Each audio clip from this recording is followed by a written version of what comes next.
নমস্কার বন্ধুরা, চলো কেপি মেইনস এবং এসএসসি জিকের জন্য আমরা কন্টিনিউভাবে ক্লাস শুরু করেছি একদিন পর পর। তো আজকে হচ্ছে GK express and general awareness class number 2। তোমরা যারা কলকাতা পুলিশের মেইনসের জন্য প্রিপারেশন নিচ্ছ, কলকাতা পুলিশ কনস্টেবল মেইনসের জন্য, তাদের কাছে ভিডিওটি যেমন গুরুত্বপূর্ণ, ঠিক যারা আপকামিং এসএসসি জিডি কনস্টেবলের যে ভ্যাকান্সি আসতে চলেছে সেক্ষেত্রে তোমরা জানো জিকে এবং কিন্তু জেনারেল অ্যাওয়ারনেস রয়েছে, তো তাদের কাছে ভিডিওটি গুরুত্বপূর্ণ। অবশ্যই আজকে আমরা যে প্রশ্নগুলো আলোচনা করবো সে প্রত্যেকটা প্রশ্ন কিন্তু WBCS-এর প্রিভিয়াসের কোশ্চেন, এবং আজকে যে অধ্যায়টা আজকে আমরা আলোচনা করবো সেটা হচ্ছে ভারতের ভূগোল। এর আগের দিন কিন্তু আমরা ইতিহাস করেছি, ঠিক আছে। আজকে করছি ভূগোলের ক্লাস, নেক্সট দিন আমরা কিন্তু বিজ্ঞানের ক্লাস নিয়ে আসবো, ঠিক আছে। তো চলো, প্রত্যেকটা প্রশ্নের সঠিকভাবে উত্তর তোমরা বলবে এবং কি পয়েন্টসগুলো খুব দেখবে, কারণ কি পয়েন্টসগুলো হচ্ছে খুব গুরুত্বপূর্ণ, যেগুলো কিন্তু প্রিভিয়াসের কোশ্চেন থেকে এখান থেকে তুলে দেওয়া হয়েছে। আজকে আমাদের প্রথম প্রশ্নটা দেখো কী রয়েছে। নিম্নের কোন নদীটি তিব্বতের সাংপো নামে পরিচিত, যেটা WBCS মেইন 2018 সালে কিন্তু প্রশ্নটা এসেছিল। গঙ্গা, ব্রহ্মপুত্র, সিন্ধু নাকি তিস্তা, সঠিক উত্তর দেওয়ার চেষ্টা করবে এবং প্রত্যেকে বলছে তোমরা যারা দেখছো অবশ্যই লাইক করবে, ঠিক আছে। নিম্নের কোন নদীটি তিব্বতের সাংপো নামে পরিচিত? তো যদি এই প্রশ্নের সঠিক উত্তর তোমরা জানতে চাও তো এই প্রশ্নের সঠিক উত্তর হয়ে যাবে অপশন নাম্বার বি, ব্রহ্মপুত্র, ঠিক আছে। ব্রহ্মপুত্র যেটা আছে সেই হচ্ছে গিয়ে ব্রহ্মপুত্র নদী কিন্তু তিব্বতে সাংপো নামে পরিচিত, ঠিক আছে। ব্রহ্মপুত্র তিব্বতে সাংপো নামে পরিচিত। এর পাশাপাশি যে কি পয়েন্টগুলো আমরা এখান থেকে দেখে নেব সেগুলো কিন্তু খুব গুরুত্বপূর্ণ হতে চলেছে। প্রথম কথা, এই যে ব্রহ্মপুত্র নদ রয়েছে দৈর্ঘ্য হচ্ছে 2900 কিলোমিটার, কিন্তু ভারতে এর প্রবাহপথ হচ্ছে 855 কিলোমিটার। এই নদের উৎপত্তি কোথা থেকে হচ্ছে দেখো, তিব্বতের মানস সরোবর ও কৈলাস পর্বতের মধ্যবর্তী চেমাইংদুং হিমবাহ থেকে কিন্তু এই নদীর উৎপত্তি লাভ করেছে। এই ব্রহ্মপুত্র নদ তিব্বতে, যেমন আমরা বললাম তিব্বতে সাংপো নামে পরিচিত, ঠিক একইভাবে কিন্তু অরুণাচল প্রদেশে কিন্তু ডিহং নামে পরিচিত, এটাও কিন্তু আছে। নিম্নের কোন নদটি তিব্বতে অরুণাচল প্রদেশের ডিহং নামে পরিচিত? তার সঠিক উত্তর হয়ে যাবে ব্রহ্মপুত্র। এর পাশাপাশি আরেকটা কি পয়েন্ট দেবো যেটা সবচেয়ে গুরুত্বপূর্ণ, সেটা হচ্ছে ব্রহ্মপুত্র নদ সবথেকে বেশি জল বহন করে, ঠিক আছে। এখানে অবস্থিত মাজুলী নদীদ্বীপ পৃথিবীতে বৃহত্তম অসম রাজ্যে। ডিব্রুগড়, তেজপুর, গুয়াহাটি শহরগুলি কিন্তু ব্রহ্মপুত্র নদের তীরে অবস্থিত। তোমরা জানো ভূগোলে কোন নদী তীরবর্তী শহর, এখান থেকেও কিন্তু অনেক সময় প্রশ্ন এসে থাকে। তো এই পার্টগুলো বা এই যে কি পয়েন্টসগুলো তোমাদের সাথে আলোচনা করলাম, প্রত্যেকটা কি পয়েন্টসগুলো তোমাদের জন্য কিন্তু খুব গুরুত্বপূর্ণ, ঠিক আছে। চলো নেক্সট পরবর্তী প্রশ্ন আমরা এক ঝলক দেখে নিচ্ছি। আমাদের পরবর্তী প্রশ্নটা এখানে বলেছে, বিখ্যাত গেরোসোপ্পা জলপ্রপাত কোন নদীর ওপর অবস্থিত? WBCS মেইন 2017 সালে আগত একটি প্রশ্ন। বিখ্যাত গেরোসোপ্পা জলপ্রপাত কোন নদীর ওপর অবস্থিত? গোদাবরী, সরাবতী, নর্মদা নাকি কাবেরী? সঠিক উত্তর দেওয়ার চেষ্টা করো, বলো এই প্রশ্নের সঠিক উত্তর কী হবে। বিখ্যাত গেরোসোপ্পা জলপ্রপাত কোন নদীর ওপর অবস্থিত? তো এই প্রশ্নের সঠিক উত্তর হয়ে যাবে অপশন নাম্বার বি, সরাবতী হয়ে যাবে কিন্তু এই প্রশ্নের একদম সঠিক অ্যান্সার, ঠিক আছে। এর পাশাপাশি যে সমস্ত কি পয়েন্টসগুলো আমরা জেনে নেব সেই কি পয়েন্টসগুলো একটু দেখে নিচ্ছি। দেখো, গেরোসোপ্পা বা জলপ্রপাত নামেও কিন্তু পরিচিত, এটা আমাদের অবশ্যই মনে রাখতে হবে। এর উচ্চতা 275 মিটার। এইটি গেরোসোপ্পা জলপ্রপাত বা জলপ্রপাত কর্ণাটক রাজ্যের সরাবতী নদীর ওপর অবস্থিত। ভারতের উচ্চতম জলপ্রপাতের নাম কি? ভারতের উচ্চতম জলপ্রপাতের নাম হচ্ছে কুঞ্চিকল জলপ্রপাত, যার উচ্চতা 455 মিটার, যেটি কর্ণাটক রাজ্যের বরাহী নদীর ওপর অবস্থিত। বা গেরোসোপ্পা জলপ্রপাতের নতুন নাম হচ্ছে মহাত্মা গান্ধী জলপ্রপাত। এরকম প্রশ্ন কিন্তু এসে থাকে যে ভারতের উচ্চতম জলপ্রপাত কোন নদীর তীরে অবস্থিত, কোন নদীর ওপর অবস্থিত? সঠিক উত্তর হয়ে যাবে বরাহী নদীর ওপর অবস্থিত। বা ভারতের উচ্চতম জলপ্রপাত কোন রাজ্যে অবস্থিত? সঠিক উত্তর হয়ে যাবে কর্ণাটক রাজ্যে অবস্থিত। এরকম প্রশ্ন কিন্তু পরীক্ষায় এসে থাকে, তো এগুলো একটু অবশ্যই তোমরা ভালো করে দেখে যাবে। আমাদের পরবর্তী প্রশ্ন দেখো, নিম্নের কোন নদীটি কি বলছে দেখো, নিম্নের কোন নদীটি বৃদ্ধগঙ্গা নামে পরিচিত? WBCS মেইন 2016 সালে কিন্তু প্রশ্নটি এসেছিল। কৃষ্ণা, কাবেরী, গোদাবরী নাকি মহানদী? প্রত্যেকেই সঠিক উত্তর দেওয়ার চেষ্টা করো। কি পয়েন্টস তোমরা এখন কেউ দেখবে না, কি পয়েন্টসগুলো পরে দেখবে, ঠিক আছে। কোশ্চেন দেখো, কোশ্চেন দেখার সাথে সাথে প্রত্যেকেই সঠিক উত্তর দেওয়ার চেষ্টা করো। নিম্নের কোন নদীটি বৃদ্ধগঙ্গা নামে পরিচিত? তো চারটা অপশনের মধ্যে সঠিক উত্তর হয়ে যাবে option number C, Godavari. Godavari নদীটি কিন্তু কিন্তু বৃদ্ধ গঙ্গা বা বুড়ি গঙ্গা নামেও কিন্তু পরিচিত। ঠিক আছে, তো অপশন নাম্বার সি একদম সঠিক উত্তর। এর পাশাপাশি যে সমস্ত কি পয়েন্টসগুলো আমরা একটু ভালো করে দেখে নেব সেটা হচ্ছে এই যে গোদাবরী নদীটি বললাম, এই গোদাবরী নদীটি কোথা থেকে উৎপত্তি লাভ করেছে? পশ্চিমঘাট পর্বতের ত্রম্বক শৃঙ্গ থেকে, মহারাষ্ট্রের নাসিক জেলায়। ঠিক আছে, পশ্চিমঘাট পর্বতের ত্রম্বক শৃঙ্গ থেকে উৎপত্তি লাভ করেছে। দক্ষিণ ভারতের কিন্তু এটি দীর্ঘতম নদী। ঠিক আছে, দক্ষিণ ভারতের দীর্ঘতম নদীর নাম কি? গোদাবরী, যার দৈর্ঘ্য 1465 কিলোমিটার। একে দক্ষিণ ভারতের গঙ্গা বলা হয়। ঠিক আছে, এটিকে বুড়ি গঙ্গাও বলা হয়ে থাকে। দক্ষিণ ভারতের পবিত্র নদী কোনটি? দক্ষিণ ভারতের পবিত্র নদী হচ্ছে কাবেরী। পবিত্রতার দিক থেকে কিন্তু কাবেরী নদীকে কিন্তু দক্ষিণ ভারতের গঙ্গাও বলা হয়ে থাকে। এই কি পয়েন্টসগুলো তোমরা অবশ্যই মনে রাখবে, খুব গুরুত্বপূর্ণ এবং খুব হেল্পফুল। অবশ্যই কমেন্ট বক্সে তোমরা প্রত্যেকেই কমেন্ট করবে যে এভাবে যদি ক্লাস দেই তোমরা কি সত্যি কি উপকৃত হচ্ছে। অবশ্যই তোমরা কিন্তু কমেন্ট বক্সে আমাকে কমেন্ট করে জানাবে। পরবর্তী প্রশ্ন, নিম্নের কোন নদীটি আরব সাগরে পতিত হয়নি? WBCS প্রিলিমস 2009 সালে আগত একটি প্রশ্ন। মহানদী, নর্মদা, তাপ্তি নাকি সবরমতী?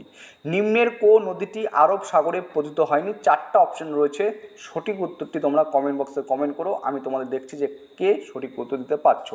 নিম্নের কোন নদীটি আরব সাগরে পতিত হয়নি? তো প্রশ্নের সঠিক উত্তর যেটা হয়ে যাবে, এই প্রশ্নের সঠিক উত্তর হয়ে যাবে অপশন নাম্বার এ, মহানদী। ঠিক আছে, তো মহানদী হয়ে যাবে কিন্তু এই প্রশ্নের একদম সঠিক উত্তর। এখন কি পয়েন্টসের মাধ্যমে আমরা সমস্ত নদীর বিস্তৃত বর্ণনা জেনে নেব যাতে আমাদের অনেকটা সুবিধা হয়। তো দেখো, আরব সাগরে পতিত নদী বা খাম্বাত সাগরে যেগুলো পতিত হয়েছে সেই নদীগুলির মধ্যে নর্মদা, তাপ্তি, শরাবতী উল্লেখযোগ্য। এই নর্মদা, তাপ্তি আর একটা হচ্ছে সবরমতী। ঠিক আছে, এই নদীগুলি হচ্ছে পশ্চিম বাহিনী নদীর কিন্তু উদাহরণ। এই নদীগুলি হচ্ছে পশ্চিম বাহিনী নদীর উদাহরণ। মহানদী হচ্ছে ভারতের একটি পূর্ববাহী নদী, যার দৈর্ঘ্য হচ্ছে 858 কিলোমিটার। ছত্তিশগড়ের রায়পুর জেলার সিহোয়ার পাহাড় থেকে উৎপত্তি লাভ করেছে। কটক শহর মহানদীর তীরে অবস্থিত, প্রশ্ন অনেকবার আসে, এবং এই মহানদী কিন্তু বঙ্গোপসাগরে পতিত হয়েছে। প্রশ্নটা ছিল নিচের কোন নদীটি আরব সাগরে পতিত হয়নি? সঠিক উত্তর হয়ে যাবে মহানদী। মহানদী কিন্তু আরব সাগরে পতিত হয়নি, মহানদী বঙ্গোপসাগরে পতিত হয়েছে। ঠিক আছে, চলো, আশা করছি প্রশ্নটা খুব গুরুত্বপূর্ণ ছিল এবং ইন্টারেস্টিং। পরবর্তী প্রশ্ন বলছে ভারতের উপকূল রেখার আনুমানিক দৈর্ঘ্য কত? বলো, একদম ইজি কোশ্চেন, WBCS মেইন 2018 সালে আগত একটি প্রশ্ন। ভারতের উপকূল রেখার আনুমানিক দৈর্ঘ্য কত? 5500 কিলোমিটার, 6000 কিলোমিটার, 6500 কিলোমিটার নাকি 7516.6 কিলোমিটার? তো সঠিক উত্তরটি কী হবে? সঠিক উত্তরটি হবে ভারতের উপকূল রেখার আনুমানিক দৈর্ঘ্য হচ্ছে 7516.6 কিলোমিটার, অর্থাৎ অপশন নাম্বার ডি হয়ে যাবে কিন্তু প্রশ্নের একদম সঠিক উত্তর। ঠিক আছে, এর পাশাপাশি যে সমস্ত ইম্পর্টেন্স কি পয়েন্টগুলো আমরা দেখবো সেটা হচ্ছে গুজরাট রাজ্যের উপকূল রেখার দৈর্ঘ্য সবচেয়ে বেশি, 1600 কিলোমিটার। যদি বলতো রাজ্যগুলির মধ্যে সেক্ষেত্রে হতো গুজরাট একদম প্রথম। ঠিক আছে, কেন্দ্রশাসিত অঞ্চলগুলির মধ্যে কিন্তু আন্দামান ও নিকোবর দ্বীপপুঞ্জের উপকূল রেখার দৈর্ঘ্য সবচেয়ে বেশি, প্রায় 1962 কিলোমিটার। অন্ধ্রপ্রদেশ ও তামিলনাড়ুর উপকূল রেখার দৈর্ঘ্য 974 কিলোমিটার। ঠিক আছে, তোমরা দেখতে পাচ্ছ 974 কিলোমিটার ও 907 কিলোমিটার। রাজ্যগুলির মধ্যে দ্বিতীয় এবং তৃতীয় স্থানে রয়েছে। অর্থাৎ একটা জিনিস মনে রাখো, যদি আমাদের এরকম প্রশ্ন আসে যে কোন রাজ্যের উপকূল রেখার দৈর্ঘ্য সবচেয়ে বেশি, সেক্ষেত্রে সঠিক উত্তর হয়ে যাবে গুজরাট। যদি এসে কেন্দ্রশাসিত অঞ্চলগুলির মধ্যে কেন্দ্রশাসিত অঞ্চলগুলির মধ্যে কার উপকূল রেখার দৈর্ঘ্য সবচেয়ে বেশি, সঠিক উত্তর হয়ে যাবে আন্দামান ও নিকোবর দ্বীপপুঞ্জ। ঠিক আছে, কোশ্চেন যখন আসবে কোশ্চেনটাকে আমাকে অবশ্যই ভালো করে পড়তে হবে, বুঝতে হবে এবং বুঝতে হবে যে কোশ্চেনটা কী কোশ্চেন, কী উত্তর হতে পারে। এগুলো কিন্তু একটু ভালো করে নজর করবে, না হলে কিন্তু ভুল হয়ে আসে। সময় অনেকটা কম থাকে, তোমরা প্রত্যেকেই জানো 1 ঘন্টার এক্সাম হয়ে থাকে, তো সময় অনেকটা কম থাকে, তো অনেকেই কিন্তু এরকম প্রশ্নের উত্তর ভুল করে চলে আসে। আমাদের পরবর্তী প্রশ্ন, পূর্বঘাট পর্বতমালার সর্বোচ্চ শৃঙ্গ হলো নীলগিরি, জিন্দাগাদা, মহেন্দ্রগিরি নাকি আনাইমুদি? WBCS প্রিলিমস 2021 সালে আগত একটি প্রশ্ন। পূর্বঘাট পর্বতমালার সর্বোচ্চ শৃঙ্গ হলো, তো এই প্রশ্নের সঠিক উত্তরটি সকলেই দেওয়ার চেষ্টা করো, একদম ইজি কোশ্চেন। তো এই প্রশ্নের সঠিক উত্তর হয়ে যাবে পূর্বঘাট পর্বতমালার সর্বোচ্চ শৃঙ্গ হলো অপশন নাম্বার বি, জিন্দাগাদা। তো জিন্দাগাদা হয়ে যাবে কিন্তু প্রশ্নের একদম সঠিক উত্তর। এর পাশাপাশি যে সমস্ত ইম্পর্টেন্ট কিসগুলো আমরা জেনে নেব সেটি হচ্ছে, তোমরা দেখতে পাচ্ছ। নীলগিরি পর্বতের সর্বোচ্চ শৃঙ্গের নাম হচ্ছে দোদাবেতা, ঠিক আছে। সাতপুরা পর্বতের সর্বোচ্চ শৃঙ্গ হচ্ছে পাঁচমারির নিকট ধূপগড়। আন্দামান দ্বীপপুঞ্জের সর্বোচ্চ শৃঙ্গ হচ্ছে স্যাডেল পিক বা স্যাডেল শৃঙ্গ, একটি ডাব্লিউবিসিএস এর প্রিভিয়াস এর কোশ্চেন। দক্ষিণ ভারতের সর্বোচ্চ শৃঙ্গের নাম হচ্ছে আনাইমুদি, এটাও একটা প্রিভিয়াস এর কোশ্চেন। ভারতে অবস্থিত হিমালয়ের সর্বোচ্চ শৃঙ্গের নাম হচ্ছে কাঞ্চনজঙ্ঘা, ঠিক আছে। এটাও একটা কিন্তু ডাব্লিউবিসিএস এর প্রিভিয়াস এর কোশ্চেন, যার উচ্চতা ৮৫৯৮ মিটার, ঠিক আছে। প্রত্যেকটা প্রশ্ন কিন্তু প্রিভিয়াসের কোশ্চেন, যে কি পয়েন্টসগুলো তোমাদের বলছি সেগুলো কিন্তু প্রিভিয়াসের কোশ্চেন। তো অবশ্যই ক্লাসটা তোমরা ভালো করে দেখবে, খুব গুরুত্বপূর্ণ কিন্তু ক্লাসগুলি হতে চলেছে। আমাদের পরবর্তী প্রশ্ন দেখো কি রয়েছে। ভারতের সবচেয়ে বেশি এলাকা জুড়ে রয়েছে ল্যাটেরাইট মৃত্তিকা, লোহিত বা লাল মৃত্তিকা, কৃষ্ণ মৃত্তিকা নাকি পলি মৃত্তিকা। ডাব্লিউবিসিএস প্রিলিমিনারি 2017 সালে আগত একটি প্রশ্ন। ভারতের সবচেয়ে বেশি এলাকা জুড়ে রয়েছে কোন মৃত্তিকা। আশা করছি প্রত্যেকেই এই প্রশ্নের সঠিক উত্তর দিতে পারবে, তো প্রত্যেকেই প্রশ্নের সঠিক উত্তর দাও। ভারতের সবচেয়ে বেশি এলাকা জুড়ে রয়েছে, সঠিক উত্তর হয়ে যাবে অপশন নাম্বার ডি, পলি মৃত্তিকা। তো পলি মৃত্তিকা হয়ে যাবে কিন্তু এই প্রশ্নের একদম সঠিক উত্তর, ঠিক আছে। পলি মৃত্তিকা হয়ে যাবে প্রশ্নের একদম সঠিক উত্তর। এর পাশাপাশি যে সমস্ত কি পয়েন্টসগুলো আমরা একটু দেখে নেব, এই যে পলি মৃত্তিকা বা পলি মাটি রয়েছে, এই পলি মাটিকে কিন্তু ভারতের শস্য ভাণ্ডার বলা হয়। ভারতের প্রায় 46% অঞ্চল জুড়ে কিন্তু এই মৃত্তিকা রয়েছে। প্রাচীন পলিমাটিকে কিন্তু ভাঙর বলা হয় এবং নবীন পলি মৃত্তিকাকে কিন্তু খাদার বলা হয়, এবং এটি ভারতের সর্বপ্রধান মাটি, ঠিক আছে। তো এই কি পয়েন্টগুলো তোমরা একটু নোট ডাউন করে রাখবে।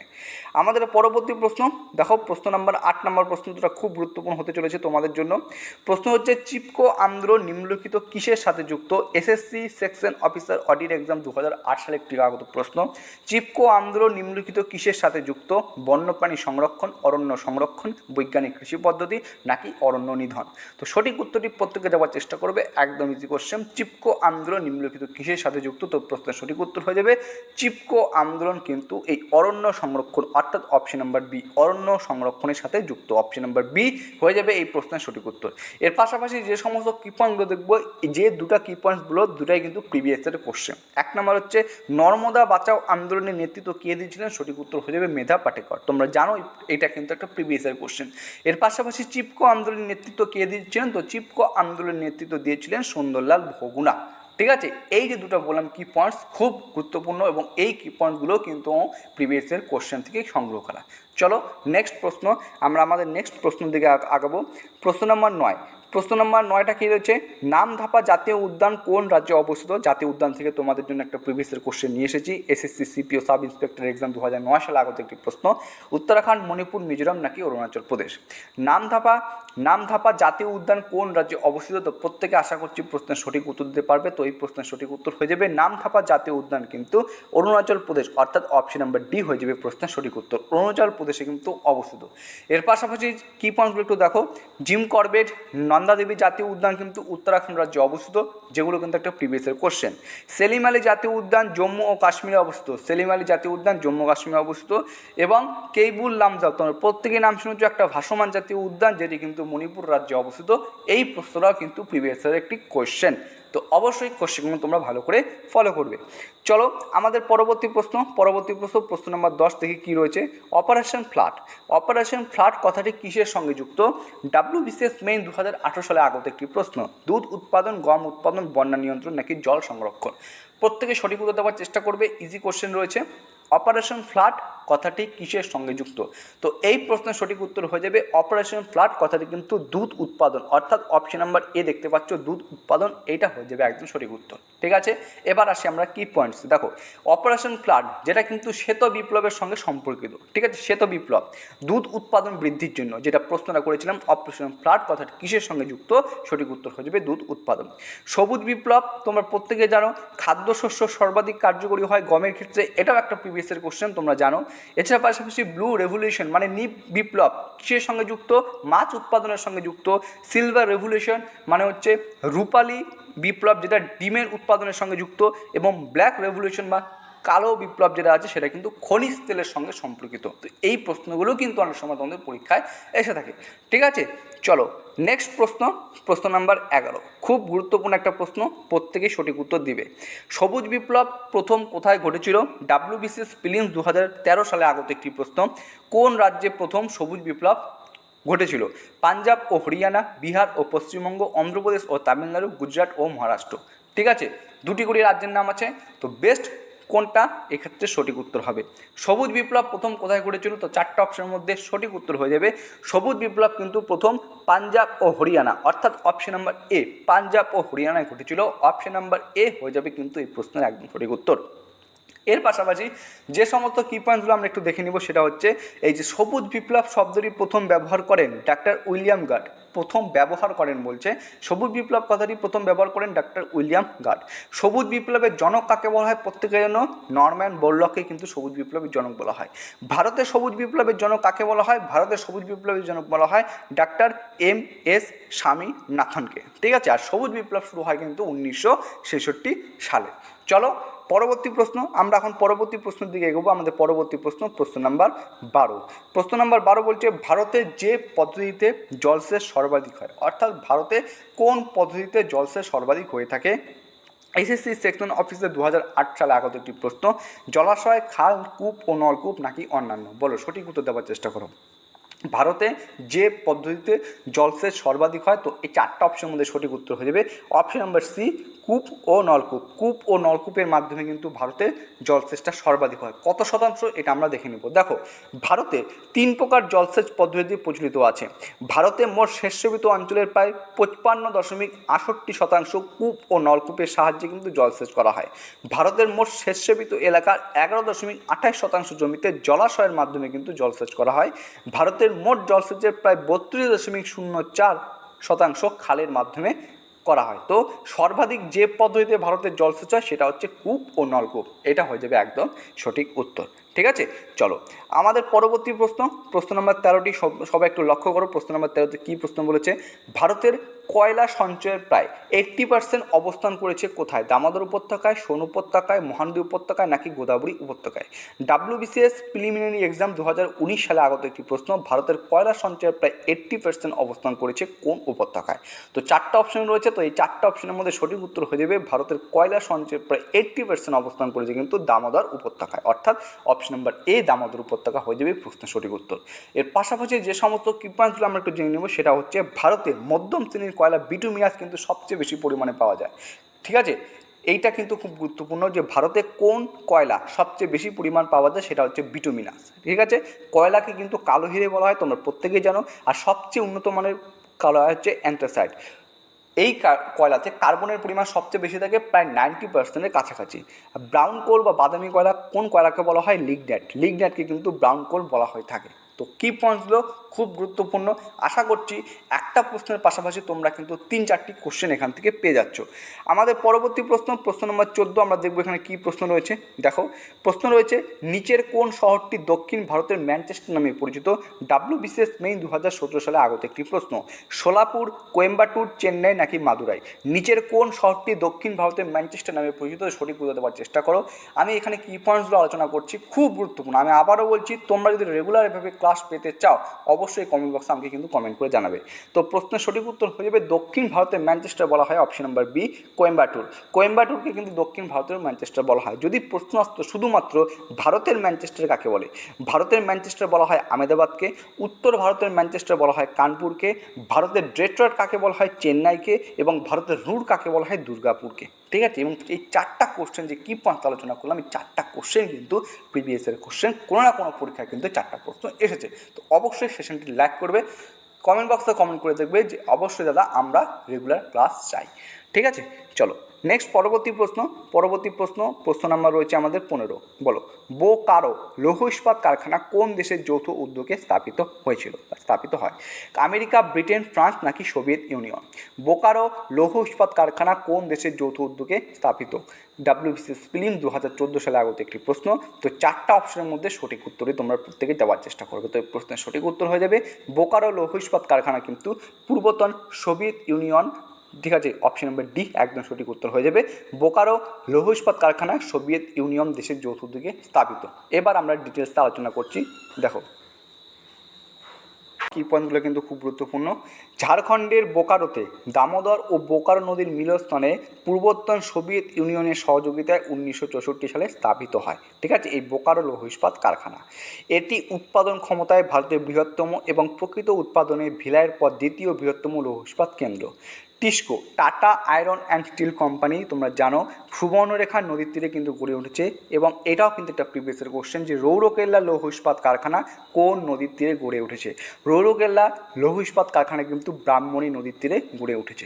ঠিক আছে, কি পয়েন্টসগুলো অবশ্যই নজর রাখবে। শুধু কোশ্চেন দেখলাম, প্রিভিয়াসের কোশ্চেনটা দিয়েছে দেখে উত্তর পেয়ে গেলাম চলে গেলাম এরকম করবে না, তোমরা প্লিজ কি পয়েন্টগুলো দেবে, কারণ কি পয়েন্টসগুলোতেও কিন্তু অনেক প্রিভিয়াসের কোশ্চেন আমি অ্যাড করেছি। পরবর্তী প্রশ্ন নম্বর 16, ভারতের প্যারিস কোন শহরকে বলা হয়? সুরাট, কোচি, আহমেদাবাদ নাকি জয়পুর? সঠিক উত্তর দেওয়ার চেষ্টা করো। ভারতের প্যারিস কোন শহরকে বলা হয়? কোন শহরকে ভারতের প্যারিস বলা হয়? তো চারটা অপশনের মধ্যে সঠিক উত্তর হয়ে যাবে অপশন নাম্বার ডি, জয়পুর। ঠিক আছে, জয়পুরকে কিন্তু ভারতের প্যারিস বলা হয়। এর পাশাপাশি ভারতের ম্যানচেস্টার বলা হয় আহমেদাবাদকে, তোমার প্রত্যেকে যেন সুরাটকে বলা হয় মক্কার দ্বার, এবং আরব সাগরের রানী বলা হয় হচ্ছে কোচিকে। চলো নেক্সট প্রশ্ন, পরবর্তী প্রশ্নের দিকে আমরা এখন এগোচ্ছি।